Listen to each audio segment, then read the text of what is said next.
So in the last video I spoke about how to do the table of content and also how to find the research articles at the EBESCO Host website. EBESCO Host is a platform where many databases come together and you can find results based on your research or based on your title of the topic or title of your dissertation or thesis, and it doesn't matter which field do you belong to. You could be either from physics, chemistry, biology, nursing, medical science, computer science, artificial intelligence, or maybe a literature student, for example, studying English or linguistics. This EBESCO Host is available to all, and that's why many universities do pay premium membership for this, and my university is included in this list.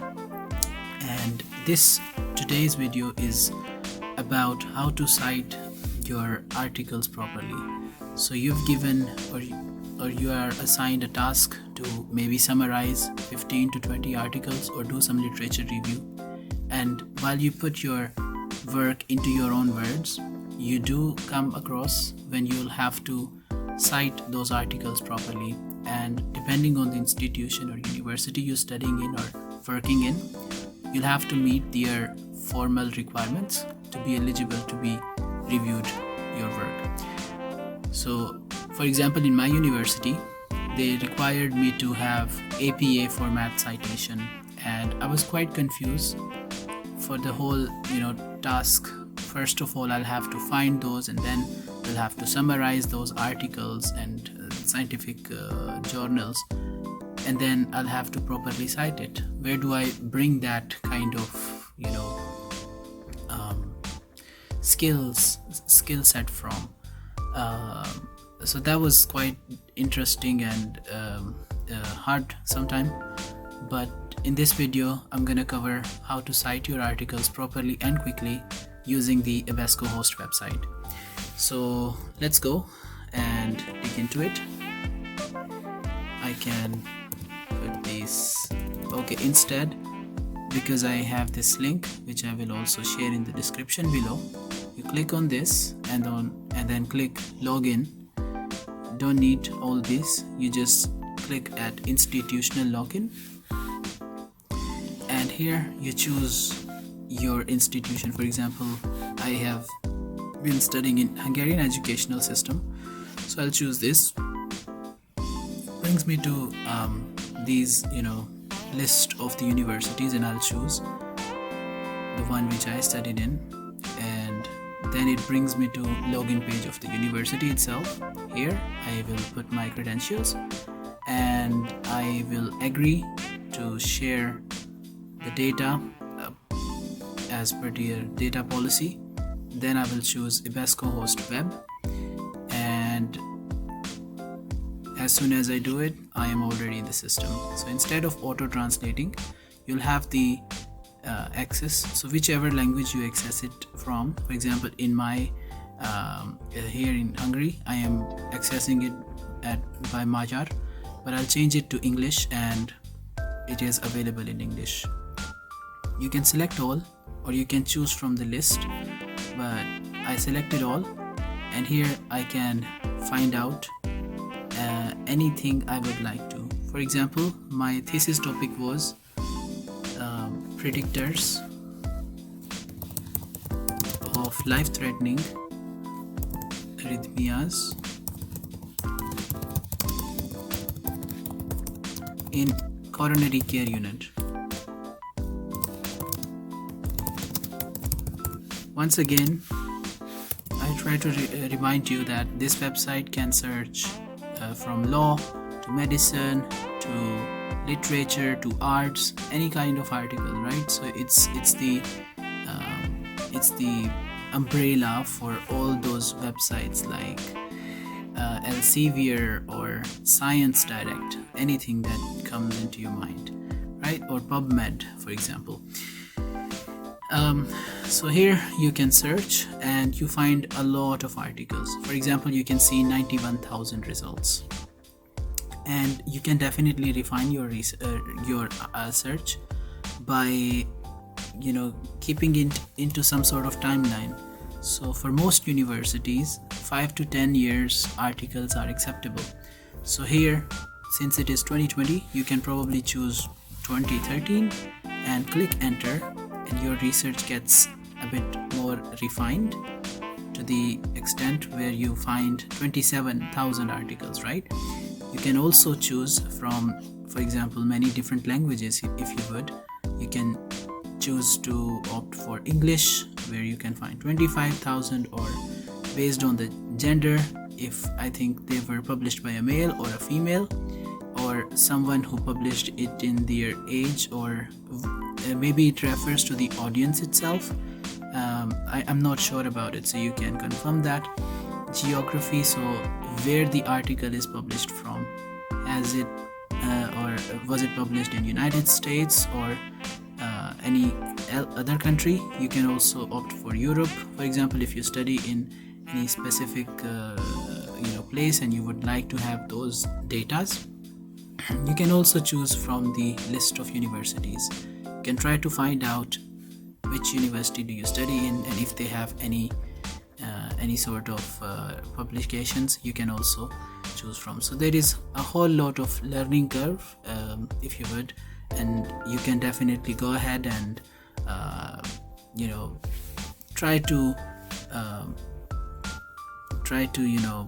put it into your way or perspective how you would like it to be. So let's say I found a nice article and I click on it. Here I can some articles will be available on this very website, EBESCO Host itself, but if some articles are not available, then you'll find maybe the detail record buttons here, or access to full article. You will be given some sort of options here, and this is what I really like. This button is the most favorite button of mine. You just click at this cite button and you find 10 type of citation format. You see, you find from APA to Chicago to Vancouver, and from my faculty, APA was the acceptable format, and the other one was also Chicago, but I myself used this APA format.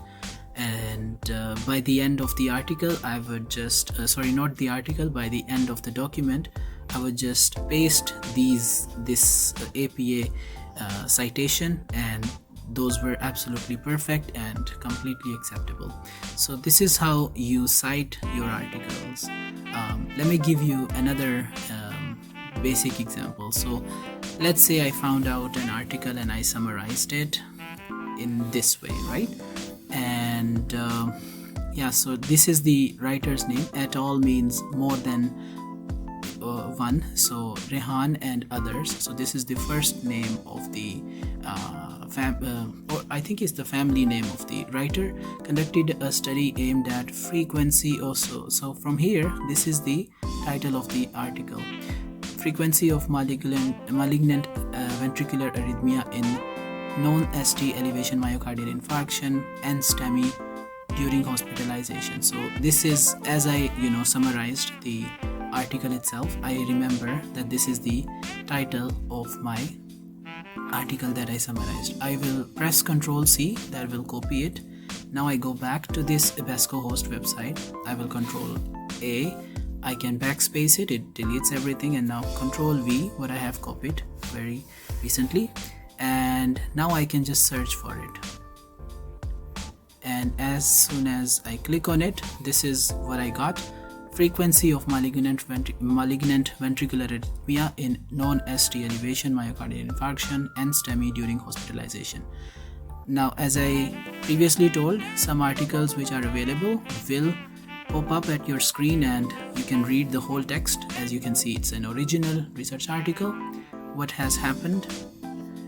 So my task was to summarize, read through it and summarize. So some part of the introduction, some part of the material and method, I was looking for some specific information like what methods were used, what type of research was that, what kind of software was used, any other tools that were used, and what were the results, and if there was any sort of discussion that is important to mention in my summary. And at the end, if there was any conclusion that I could also give some or I could reflect upon. So that's it. Once I was ready with my summary, I went back. So for example, this is now my summary, right? First I was introducing a bit, then I was talking about the author and others. You can see the author's name. Let me show you here: Mohammad Rehan Khan, Sayyid Azhar Shirazi, Badshah Noor, Amjad Abrar. So all these are the names of their authors, right? But I don't have to use all the full names. This is, I think, the first name, Mohammad Rehan. So I took this part, Rehan et al. Et al. Mean others. So you can see conducted a study, the title, and then objective of the study, when was it conducted, where was it conducted, which unit was it conducted, what was the whole plan of the study, how did they do things, and what were the results, any discussions, etc. Never mind for this, because this is another article, but I'm gonna show you how to cite your summary properly, because everything is not coming out of my brain. It's coming from this, right? This is what I've read, and I have to cite where did I get it from. And you might just guess it. Where would I cite it from? It's coming from this magical button, don't forget. Before I click on it, I want to also show you one more thing. Some articles wouldn't open here, right? Then, as I told, you will have some sort of extra information where you can get access to the full text article. For this article, it's available at this website. You don't need to go further and do anything. You can even download it from here, or if you use Microsoft Edge browser, you can download it from here, or you can even print it as PDF. You can do a whole lot of things like highlight it, draw on it, read aloud if you have difficulty in reading like myself. So there are plenty things that you can do with this article. Or if it doesn't show up here, then you can definitely go for detailed record, full text PDF, or full text context. You'll find a lot of information here. These kind of links will bring you to the other websites, and you'll still be able to access most of the articles in the research world. So yeah, back to the magical cite button. Now I'm ready with my let's say summary of the article, and now I can choose which format of citation I want. This is it. So APA format is here. I double click and now I scroll it until here. Control C makes it to copy, and I can go back here. I click at the end of the line or the summary of the article.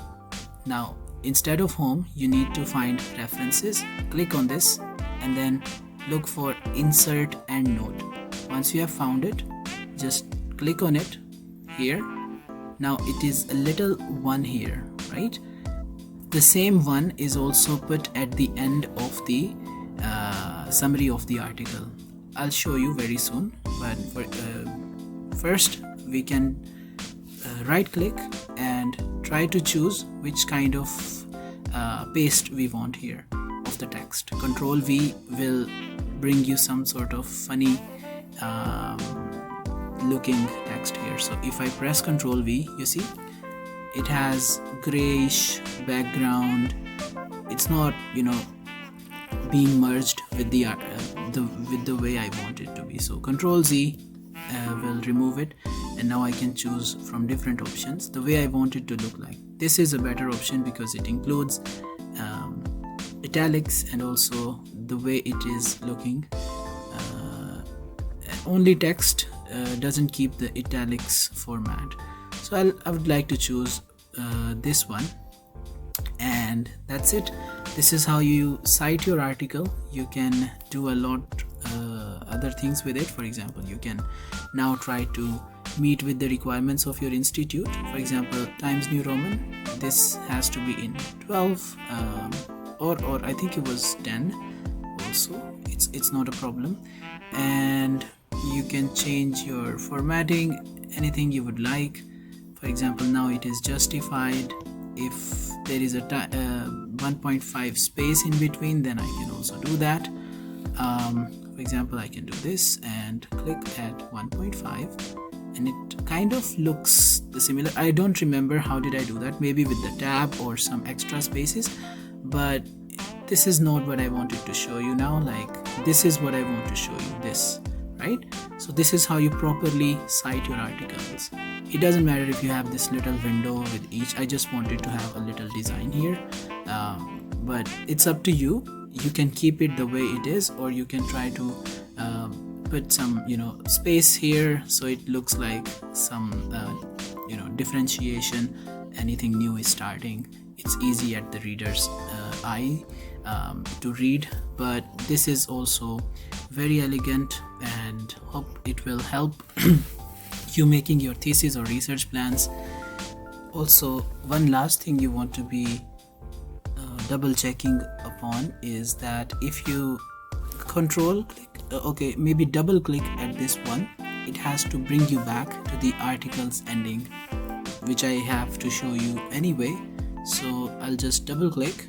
Now here I am. As you can see, at the end of this article's summary, we have this little one, right? And someone can just scroll on it and can see the whole summary popping up at this one. But if you want to read it and as a text, then double click on it, brings you back to the reference, right? So this is how you cite the APA format, or probably any other format, because this is how you can see that it has to be clickable. It has to be jumping from the article's ending to the reference itself. Alright, so I hope you found this video useful, and thank you so much for watching. I appreciate it.